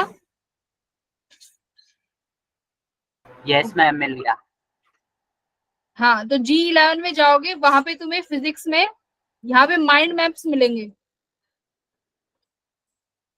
मैम फ्यूजन के लिए। G11 में ढूंढना है। हाँ, G11 में माइंड मैप डाला हुआ है। Okay ma'am. मैम मिल गया मैम। किसी एक को भी क्लिक कर लो, वहां पे तुम्हें देखो कि ये इतने सारे मिल चैप्टर्स गया मिल मैम। जाएंगे जो तुम्हारे। हाँ, तो देखो फिजिक्स 11th का इसमें वर्क पावर एनर्जी तक है। हाँ, मैम मेरे को जो फ्लूइड्स वगैरह है ना, ग्रेविटेशन के चैप्टर, ये सब इन सब के भी क्वेश्चंस वगैरह चाहिए थे। क्या चाहिए होंगे? मैम जो 11th की ग्रेविटेशन और लिक्विड वाले, ये फ्लूइड्स वाले उनके और भी, सॉलिड हाँ, वाले थे उनके मैम। मिल भाई, उनके मिल जाएंगे। पहले ये जो 6 चैप्टर है ना, इन्हें पढ़ो। Okay ma'am. इसमें तुम्हारे पास शॉर्ट नोट्स भी देखो, शॉर्ट नोट अवेलेबल है, जहां से सिर्फ तुम्हें थ्योरी उठानी है। थ्योरी के लिए किताब मत उठाना, इट्स अ रिक्वेस्ट कि थ्योरी मत पढ़ना। अब सिर्फ और सिर्फ तुम्हें क्वेश्चन प्रैक्टिस करनी है, ठीक है? तो मेरे पास तुम्हारे लिए मोशन इन अ 1D अभी स्टार्ट करते हैं। कितना, 10 मिनट है, अच्छे 2-4 सवाल कर लो अगर कुछ मिलेगा तो।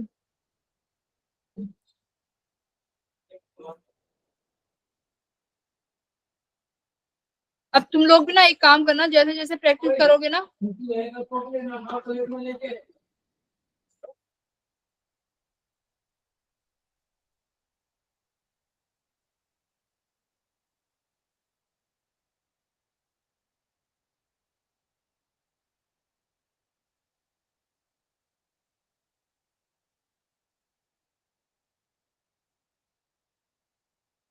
नहीं मिलेगा। एक काम करते हैं, DPP ओपन कर लेते हैं।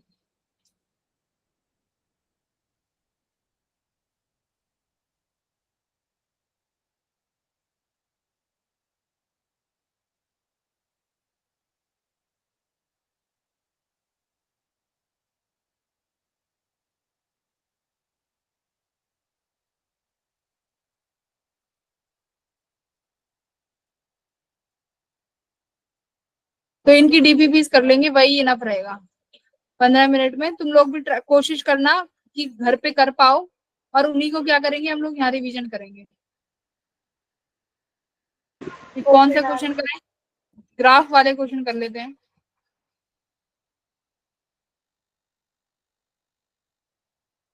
करो, पहला क्वेश्चन देखो कितना आसान है। डिस्टेंस ट्रेवल्ड और डिस्प्लेसमेंट निकालनी है। ऐसे सवालों में क्या करते हैं, वीटी ग्राफ क्या देता है, वीटी ग्राफ का एरिया क्या देता है बच्चों, डिस्प्ले वीटी ग्राफ का, हाँ वीटी ग्राफ का जो एरिया है वो आपको देगा डिस्प्लेसमेंट और डिस्टेंस। तो पहले सवाल में क्या करना है, डिस्टेंस निकालना है, तो टोटल एरिया ऐड करोगे, पहला ट्रेपीजियम और दूसरा ट्राइंगल। तो ट्राइंगल और ट्रेपीजियम दोनों का एरिया ऐड करोगे तो क्या मिलेगा, डिस्टेंस। डिस्प्लेसमेंट, और डिस्प्लेसमेंट कैसे मिलेगी, जो नेगेटिव एक्स एक्सिस का एरिया है उसको माइनस कर दोगे ट्रेपीजियम से, तो क्या मिलेगा, डिस्प्लेसमेंट। ठीक है, दूसरा सवाल देखो क्या है, displacement time graph of two particles are straight line at angle this and this. Ratio निकालना है वेलोसिटीज का। अगर आपको एक्सटी ग्राफ दिया हुआ है, एक्सटी ग्राफ का थीटा क्या देता है, एक्सटी ग्राफ का theta x by T tan theta क्या मिलेगा, वेलोसिटी है ना। हाँ, एक्स बाई टी क्या होता है, वेलोसिटी। तो एक्स टी ग्राफ का थीटा क्या मिलेगा, टेंजेंट क्या देगा तुम्हें, वेलोसिटी देगा। तो देखो दो स्ट्रेट लाइंस हैं जिनके आर इंक्लाइंड एट एंगल 30 डिग्री और ये 60 डिग्री होगा, ये मिस प्रिंट हो गया होगा 300 एंड 600। तो ये क्या है, 30 एंड 60 डिग्री दिए हुए हैं और उन्हीं की क्या पूछी है, वेलोसिटी। तो क्या कर दोगे, 10 30 divided by 10 60 which is equal to your velocity, right. Easy हो गया। तीसरा देखो क्या कह रहा है,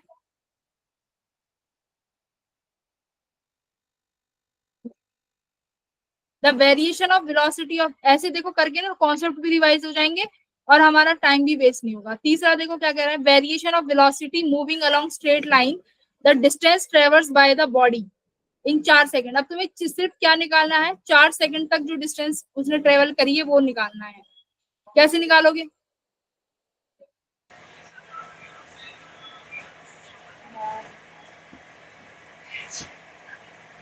मैम इसमें एरिया निकालना है क्या इनका, मतलब हाँ देखो क्या दिखाया है कि पार्टिकल जो है वो वेरिएट, उसकी वेलोसिटी की वेरिएशन दिखाई है टाइम के साथ।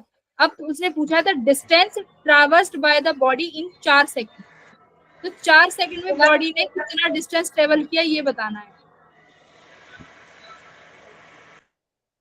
तो एक बार देखो, जो 3 से जो 4 सेकंड वाला टाइम है उसमें वेलोसिटी क्या हो गई है, रिड्यूस, कांस्टेंट हो गई, जीरो कैसे हुई भाई, 10 तो हाँ 3 से 4 वाले टाइम पे वेलोसिटी कितनी हो गई, कांस्टेंट। 1 और 2 और जो 20 पे है वो भी कांस्टेंट है। हाँ तो 1 और 2 पे भी कांस्टेंट है, ऐसे ही 3 और 4 पे भी कांस्टेंट हुई। तो एरिया, तो डिस्टेंस कैसे निकालोगे, एरिया अंडर द कर्व। पहले तो 0 से जो 1 है उसका निकाल के फिर 2 से 3 में ये डिक्रीज हो रहा है और हाँ देखो 2 से 3 में डिक्रीज हुआ है और 3 से 4 में क्या है, कांस्टेंट है। कांस्टेंट हो गया। कितना है भाई, इसमें तो बहुत सारे सवाल हैं।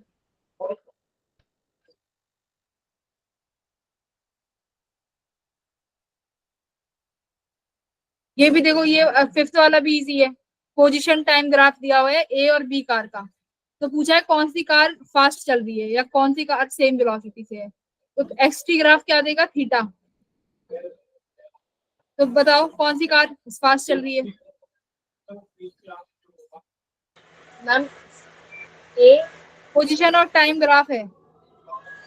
देखो ए जो है वो 0 से नहीं चली, वो किसी पर्टिकुलर डिस्टेंस से चला है, यानी 5 मीटर, इनकी कुछ वेलोसिटी। हाँ 5 है मैम सी ऑप्शन होगा।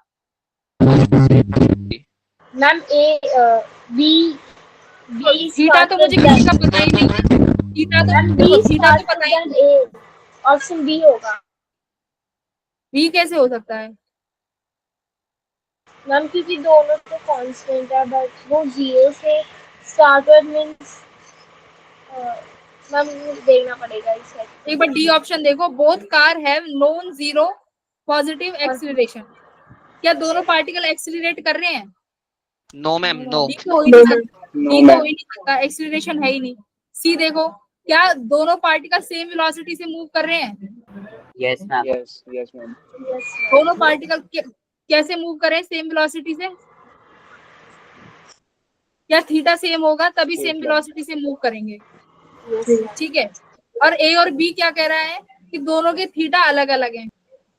इसका मतलब सारी बात अट गई हमारी किस पे, हमें क्या चाहिए, वो चाहिए x बाय टी की वैल्यू। ठीक है, देखने तो Third क्या section. होना चाहिए? टी हाँ, होना option- चाहिए। Yes ma'am. मुझे भी सी लग रहा है, राइट। मैम 30 होगा इसका वैसे। थीटा दोनों का सेम ही है, अगर एक दूसरे से ज्यादा फास्ट होती तो ऐसे नहीं होता। मेरे हिसाब से इसका ऑप्शन क्या है, C is the correct answer. ठीक है, ओके और इसमें देखो displacement of a particle, displacement दी हुई है इस तरीके से, as a function of time the figure indicates what,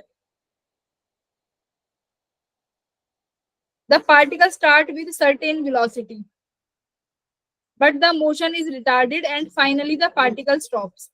ma'am option A Finally- होगा। हाँ, ऑप्शन ए। बी तो हाँ, मुझे भी ये लग रहा है। देखो बी तो कभी बी तो हो ही नहीं सकता, और acceleration of the particle is constant.